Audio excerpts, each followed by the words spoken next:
Well, this was not an episode of the Thomas Take Sports podcast that I planned on having, but it is what it is, as they say. And words leave me beyond speechless in regards to the latest fiasco in my fantasy baseball league. So the story goes, and I'm not saying this to toot my own horn, it's just part of the story. Unfortunately, it's part of the story, but I've been in first for the majority of the season in my fantasy baseball league. I think with the exception of the first 2 weeks of the season, I've been in first place. We're on week 20. So all of the baseball season, outside of the first 2 weeks, I have been in first in my fantasy baseball league. I drafted a very good team. I've made very good additions, and I've also made some very good trades for this year and beyond. My philosophy is this: I'm going to let the guys in my leagues trade and do whatever they want to do, but it has to be fair. It just has to make sense for both parties. I have to see an angle in which both teams benefit from the trade. And the dynamic in fantasy baseball is very interesting because you have so many players that can get hurt at any given time, so many guys that can go down, so many guys that can just be lost for a season. And when those players are put on the quote-unquote disabled list, and that owner of that said, team has had that guy on his DL for a long period of time, when that guy is activated and ready to pitch, or when that guy is activated and ready to hit, he should be in your lineup. I don't like when guys sit players coming back from their DL for an extended period of time. I've had guys in my league this year hold on to players on the DL that are playing for weeks, if not months. And I don't like that, especially at this point in the season. It's do or die time. We're actually playing for a championship here. This isn't April. This isn't May. Back then, maybe that stuff would fly, but at this point in the season, I don't think it's necessary or warranted. That was my only gripe. So I send out a message to my league, and I say, hey, this is something that I want to address, and this is something that I think is only benefiting one team, and it's something I haven't done all year, maintaining, this is something I haven't done all year while, again, maintaining first place. I've played within my own rules that I created, and I'm in first. So why are these guys hoarding their players and leaving them on their DL? It's very weird to me. Very strange. So I bring that up to my league, and the guy throws out these weird accusations that I somehow accessed his team. The only access I have to any of the teams is whether to push a trade through or to not push a trade through. And that's it. If a team isn't checking their lineup due to a family vacation or something like that, I can then change lineups and stuff like that, but I can't just do it on a whim. There needs to be security settings. There needs to be a lot of things that are set up.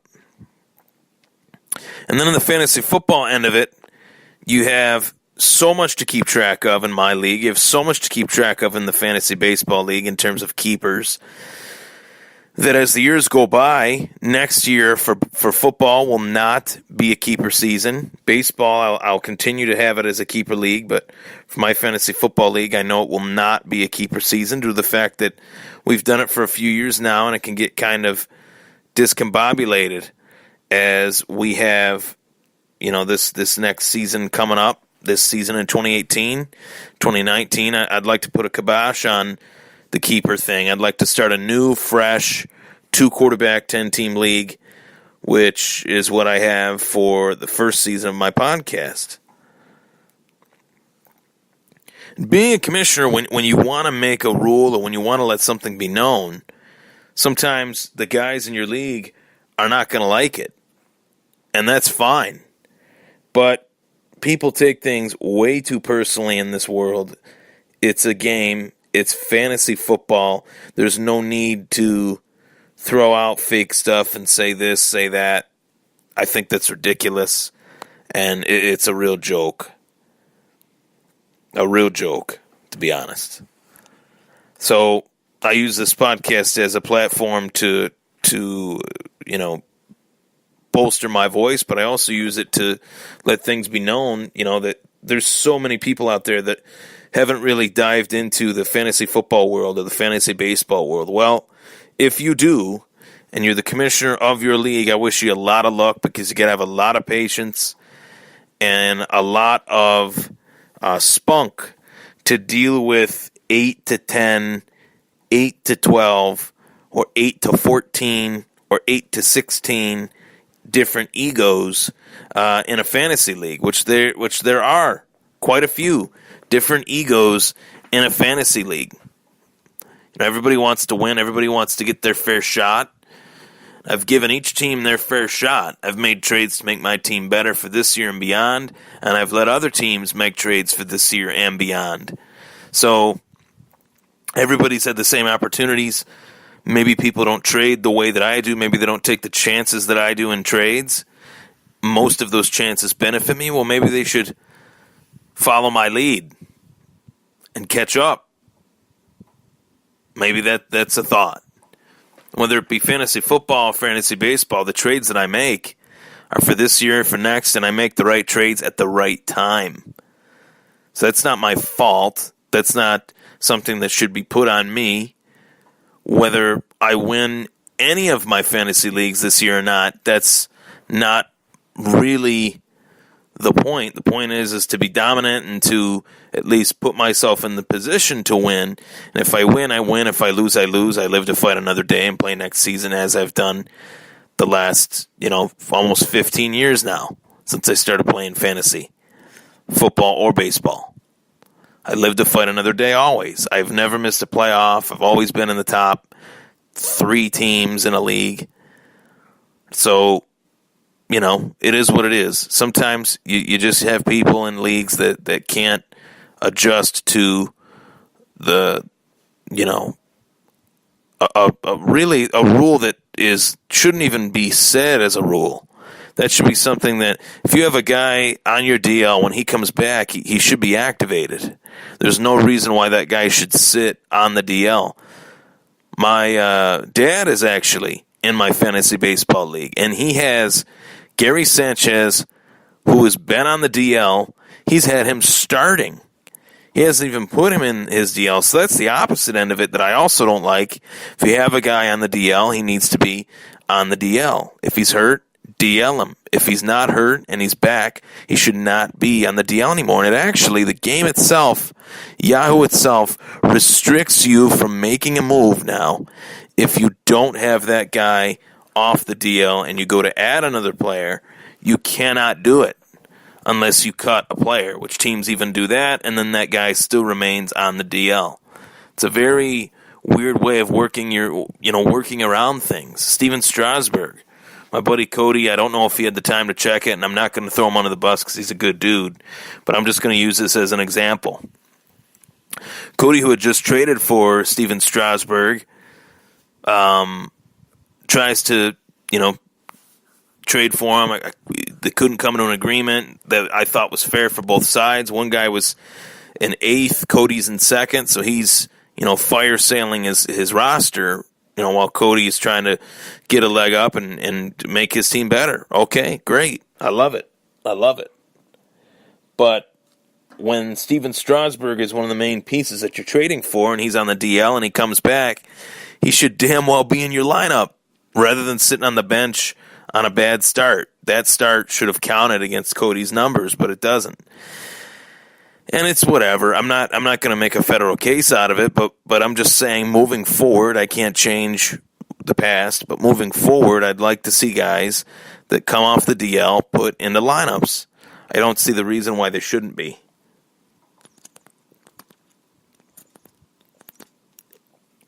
So in short, the toughest part about being a commissioner is anytime you see someone bend a rule, you then have to change the rule.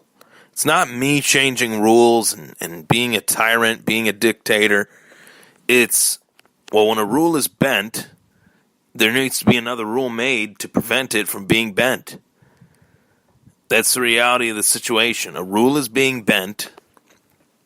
A player that was on the DL for an extended period of time is not activated, is not brought back as a healthy player. That's bending a rule. And if they say, well, there's nowhere in the rule book that said that we couldn't do that. There wasn't, but there is now. And whether it's August 21st or 22nd, whatever the heck day it is or not, I don't want to see that heading into the playoffs. I don't want to see teams win that way. I don't think it's fair. If you have healthy players, those players should be playing. Just because you had them on the DL from July 1st to August 20th doesn't mean that he should stay on the DL. And in terms of fantasy football, I know that a lot of the guys in my fantasy football league have grown sour over the league the last few years. The reason why is because I haven't stopped winning these last few years. I've made the finals 4 years in a row. I've won 3 of the last 4. I very, very closely could have won that 2015 one, but it just wasn't my day. I was right there, but it just wasn't my day. And it's not fun to play in a league where the same guy wins all the time. And I get that. I'm not saying that in a braggadocious way as much as I would love to. I'm not. But the reason why I win is because I make the trades that nobody's willing to make. And people just haven't caught on to the trades that I make yet.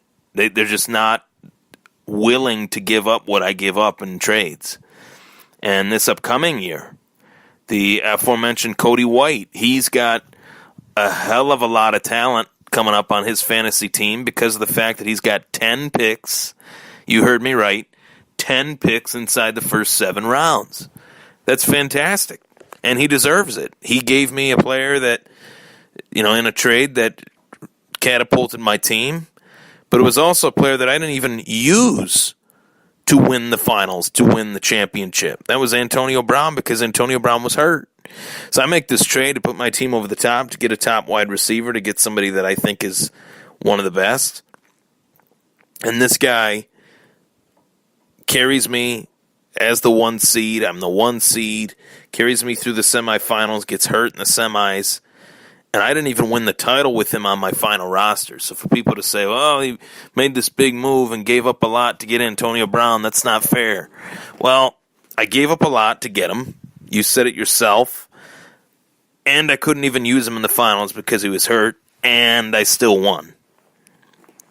So there's little things like that make it very tough being a fantasy commissioner. Also getting together people for draft time, making sure that that's a go. You want all 10, 12, 14, or 8 guys locked and ready to play come draft night, come draft day. You want all those guys on, whether it's on their computer or on their phone in this day and age. It is so infuriating that there is still a chance that someone could miss a fantasy draft. I don't understand that for the life of me. I just don't get it. How is that possible? How in 2018 is that possible? Well, it is. So, that's that. Good luck to all the fantasy football commissioners out there. You're going to need it. I'm Ryan Thomas. That was the Thomas Take. Take care, everybody.